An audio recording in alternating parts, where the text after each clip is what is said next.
નમસ્કાર મિત્રો, જય માતાજી, જય ગેલી અંબે.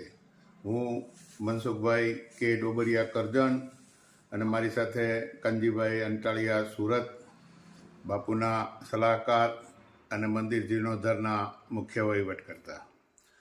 આપણે અગાઉ મેં વિડીયો મૂકી અને માતાજીની સવારી સિંહની છે, ઘેટાની નથી એ વિશે આપણે એક વિડીયો મૂકેલો. વિડીયો ઘણો લાંબો થતો હતો એટલે ટૂંકમાં મુદ્દા વર્ણવેલા. આપણે પ્રથમ તો જિલ્લા સેવક મંડળની રચના કરવી પડશે, જે જિલ્લાના ગ્રામ્ય વિસ્તારોમાંથી હોય. ત્યારબાદ તાલુકા સેવક મંડળની રચના કરવી પડશે, જે તમામ ગામોની માહિતી મેળવી અને એ જગ્યાનો રૂટ નક્કી કરી શકે રથયાત્રા માટેનો.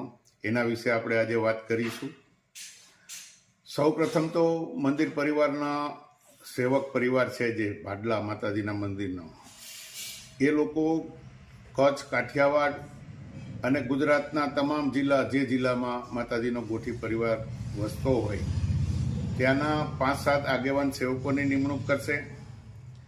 એમની સાથે એક મિટિંગ ભાડલા મુકામે લેવામાં આવશે અને એ લોકોને સંપૂર્ણ કાર્યક્રમની માહિતીથી માહિતગાર કરી આખા કાર્યક્રમની રૂપરેખાથી વાકેફ કરવામાં આવશે. અને એમને એક જવાબદારી સોંપવામાં આવશે કે તમે તમારા જિલ્લાની અંદરથી 15, 20 કે 25 જિલ્લા સેવક મંડળની રચના કરો અને એને તમામ માહિતીથી માહિતગાર કરી અને એ તમામ જિલ્લા મંડળોની રચના થયા બાદ ભાડલા મુકામે એક સંપૂર્ણ જિલ્લા સેવક મંડળની મિટિંગ કરવામાં આવશે. અને એ જિલ્લા સેવક મંડળને કહેવામાં આવશે કે તમે તમારા જિલ્લામાં જેટલા તાલુકા હોય એ તાલુકાની અંદરથી 5-7 આગેવાનોની તમે જિલ્લા સેવક મંડળ નિમણૂક કરો. અને ત્યારબાદ એ લોકોને આ માહિતી આપી અને એ તાલુકાના આગેવાન સેવકોને એ તાલુકાની અંદર દરેક તાલુકામાં 15, 20 કે 25 તાલુકા સેવક મંડળની રચના કરવાનું કહ્યો.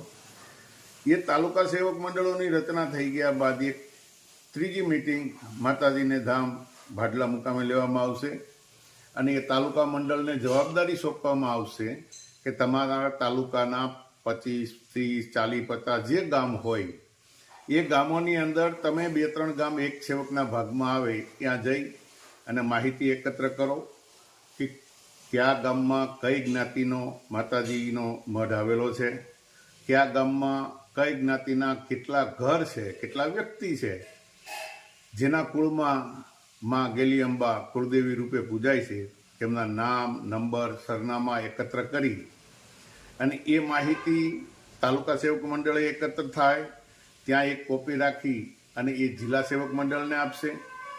ત્યાં પણ જિલ્લા સેવક મંડળ એક કોપી પોતાની પાસે રાખશે અને એક મંદિર સેવક મંડળને આપશે. જે જિલ્લાની અંદર જિલ્લા સેવક મંડળ અને તમામ તાલુકા સેવક મંડળની રચના થઈ જશે ત્યારબાદ તાલુકા મંદિર સેવક મંડળ જે તે જિલ્લામાં જઈ અને એ જિલ્લા સેવક મંડળ અને તાલુકા સેવક મંડળને મિટિંગ કરશે અને એમને જવાબદારી આપશે કે તમે આ રથયાત્રાનો રૂટ નક્કી કરો.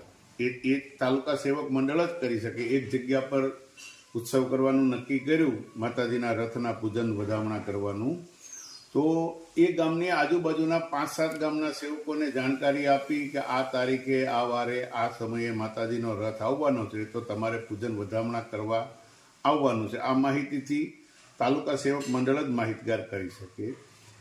એક ગામની આસપાસના 5-7 ગામ હોય તો 10-15 કિલોમીટરનો એરિયા આ બાજુનો આવી જાય, ત્યાર પછી 30-40 કિલોમીટર બીજી જગ્યા નક્કી કરે, ત્યાં આસપાસના આવી જાય, એટલે સમગ્ર તાલુકો લેવાઈ જાય, સમગ્ર જિલ્લો લેવાઈ જાય. ત્યારબાદ બીજા જિલ્લાની અંદર રથ ફેરણી કરવાની થાય તો ત્યારે એ જિલ્લામાં જઈ જિલ્લા સેવક મંડળ અને તાલુકા સેવક મંડળોની સાથે મિટિંગ કરી અને એમને જવાબદારી નક્કી સોંપવામાં આવે કે તમે આ જગ્યાનો રૂટ નક્કી કરો. એ સિવાય ત્યાં રથયાત્રાની સાથે જે 5-7-10 જણ હશે સેવક મંડળ, મંદિરના સેવક મંડળ, જિલ્લા સેવક મંડળ, એમને બપોરે ક્યાં જમવાનું, ક્યાં રાતવાસો કરવાનો એ નક્કી કરવાની જવાબદારી પણ તાલુકા સેવક મંડળને સોંપવામાં આવશે. મિત્રો, મહંત બાપુ અને માનો આદેશ છે કે ગુજરાતની અંદર વસતા મારો ગોઠી પરિવાર કોઈ મારી રથયાત્રા અને આ સિંહના વધામણા પૂજન કરવામાં વંચિત ના રહી જાય, ઓછામાં ઓછી જાણકારીથી પણ વંચિત ના રહે, એ માટે આપણે સૌ ભેગા મળી અને આ એક મોટું કાર્ય ઉપાડ્યું છે, જેથી કરી અને આખા ગુજરાતની અંદર કેટલા ગોઠી પરિવાર છે, કેટલા વ્યક્તિઓના કુળમાં કેટલી જ્ઞાતિની અંદર માં કુળદેવી તરીકે પૂજાય છે. તો આ માં ગેલી અંબાનો આવડો મોટો આપણે ભવ્ય એક દાખલો ઊભો કર્યો છે, કાર્યક્રમ કરીએ છીએ, જેથી કરી જગતને જાણ થઈ જાય કે અમારી માતાજી ગેલી અંબા સિંહની સવારી કરે છે, ઘેટાની નહીં. મિત્રો, વધારે માહિતી હજુ સિંહ અને ઘેટા વિશે, રથયાત્રા વિશે અને મંદિર જીર્ણોદ્ધાર વિશે બીજા વિડીયો મૂકીને આપતો રહીશ. હાલ તો આ વિડીયોને વધારેમાં વધારે શેર કરજો અને જે જિલ્લા સેવક મંડળમાં, તાલુકા સેવક મંડળમાં રહેવા માગતા વ્યક્તિ હોય તો મારા કોમેન્ટની અંદર એમનું નામ, સરનામું અને મોબાઈલ નંબર મૂકજો, જેથી કરીને અમે એ બધું લિસ્ટ બનાવીને પછી મંદિર પરિવાર નક્કી કરશે કે કોને જિલ્લા આગેવાનમાં લેવા, કોને જિલ્લા સેવક મંડળમાં લેવા, કોને તાલુકા આગેવાન સેવકમાં લેવા અને કોને તાલુકા સેવક મંડળમાં લેવા. માટે માતાજીના કાર્યની અંદર આપ પણ કંઈક સહયોગ આપવા માંગતા હોય તો મારા આ ફેસબુક એકાઉન્ટની અંદર, યુટ્યુબ એકાઉન્ટની અંદર આપનું નામ, નંબર, ગામ, તાલુકો, જિલ્લો વગેરેની માહિતી આપશો, જેનું અમે એક નોંધ રાખશું અને જ્યારે મંદિર સેવક મંડળની મિટિંગ મળશે ત્યારે આપને સામેથી ફોન કરી અને જાણકારી આપવામાં આવશે. જય માતાજી, જય ગેલી અંબે.